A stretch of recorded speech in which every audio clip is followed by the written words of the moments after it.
untuk menjamin distribusi pupuk dan pemangkasan dengan pemangkasan 145 aturan demand atas produk pangan pendukung MBG seperti ayam dan telur meningkat signifikan tanpa gejolak inflasi.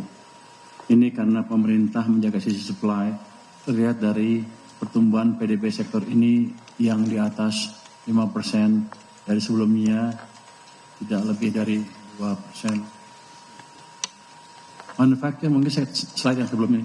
Manufaktur, perdagangan, dan Infocom juga berkontribusi besar terhadap aktivitas yang bernilai tambah tinggi. Hilirisasi terus dilanjutkan, perdagangan meningkat seiring dengan aktivitas masyarakat dan dunia usaha. Infocom meningkat seiring pembangunan infrastruktur high-tech seperti data center. Berikutnya, kinerja sektor pertanian ditopang subsektor tanaman pangan yang tumbuh 9,94%. Next, ini di tahun 2025 seiring peningkatan produksi padi dan jagung. Subsektor peternakan tumbuh 7,78%, didorong peningkatan produksi telur dan daging ayam. Aktivitas sektor ini mendukung program makanan bergizi, sehingga tidak terjadi inflasi dan tidak ada tekanan impor telur maupun daging ayam. Tanaman perkebunan tumbuh 2,95%, terutama produk sawit, sehingga dapat menangkap momentum harga sawit yang masih bertahan tinggi. Untuk perikanan tumbuh sebesar 4,95%, didukung baik perikanan tangkap maupun perikanan budidaya. Kinerja positif sektor pertanian juga merupakan hasil perbaikan tata kelola di sisi hulu, termasuk kebijakan strategis pemerintah dalam melakukan pemangkasan regulasi distribusi pupuk. Dengan fundamental yang semakin kuat ini, sektor pertanian diharapkan terus menjadi penopang ketahanan pangan dan pertumbuhan ekonomi nasional di masa mendatang. Next.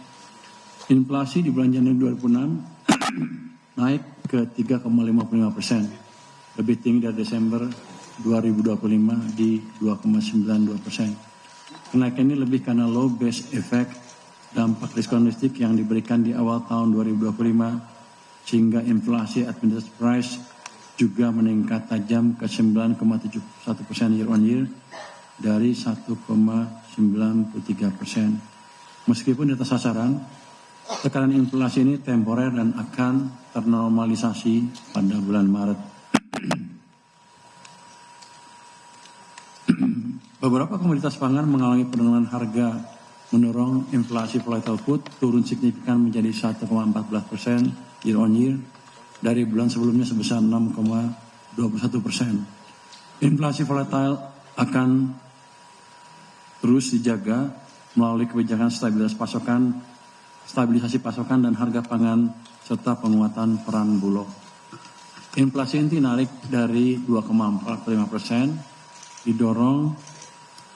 inflasi inti naik ke 2,45% didorong oleh kenaikan harga emas perhiasan yang tumbuh sebesar 76,5%. Jika harga emas dikeluarkan, inflasi inti non emas bulan Januari 2026 mencapai 1,33%. Rendahnya inflasi ini membuka ruang bagi pemerintah untuk lebih ekspansif mendorong ekonomi tanpa risiko hyperinflation atau kepanasan.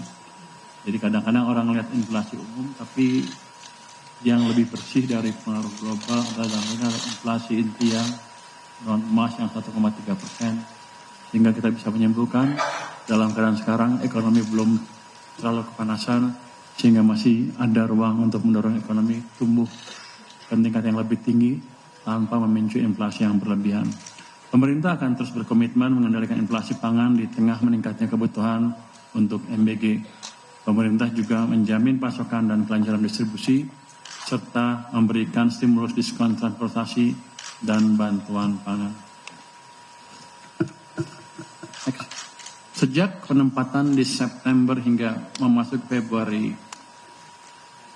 strategi fiskal dengan penempatan 200T yang terus dikoordinasikan dengan strategi moneter Bank Indonesia konsisten mendukung likuiditas M0 pada bulan Februari pekan pertama masih tumbuh sebesar 11,7%. Ini memberi ruang sebetulnya untuk kredit untuk tumbuh double digit juga. Pertumbuhan M0 akan dijaga tetap double digit. Bank Indonesia berkomitmen akan mendukung pemerintah dalam hal ini. Hasil koordinasi fiskal moneter ini nyata dirasakan.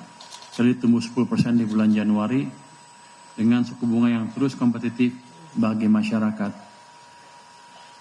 Suku bunga kredit sudah turun ke 8,80% per Januari 2026 dibandingkan dengan Agustusan lalu yang berada pada level 9,12%. Komitmen koordinasi kebijakan yang disepakati dengan BI akan terus dijaga dan kami bertemu Gubernur BI Jumat pekan lalu untuk konsolidasi kebijakan.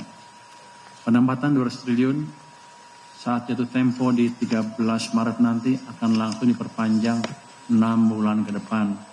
Jadi bank tidak perlu khawatir kehilangan likuiditas karena pemerintah akan terus mendukung likuiditas di pasar. Kami mengharapkan bank lebih bersemangat mencari debitur tentunya dengan tetap menjalankan prinsip kehati-hatian. Jadi kan jangan banyak orang itu, Maret habis, apakah banknya akan kesulitan likuiditas karena uangnya ditarik pemerintah? Dengan pernyataan barusan, saya tegaskan bahwa hal itu tidak akan terjadi. Kami akan evaluasi kembali September nanti, 6 bulan setelah perpanjangan. Harapannya ekonomi sudah semakin bergerak lebih tinggi, berbagai program prioritas pemerintah semakin terlihat hasilnya, dan antara sudah semakin berperan, dan dana non-residen sudah semakin banyak masuk ke Indonesia dengan kinerja ekonomi dan kepercayaan Indonesia yang terus membaik. Itu tadi keterangan dari Menteri Keuangan terkait dengan kondisi keuangan negara dan juga potret terkait dengan inflasi saat ini di angka 3,55% dan juga suku bunga. Dan namun pemerintah menjamin terkait dengan inflasi harga pangan dan menjamin akan adanya pasokan pangan serta distribusi yang merata di seluruh wilayah Indonesia.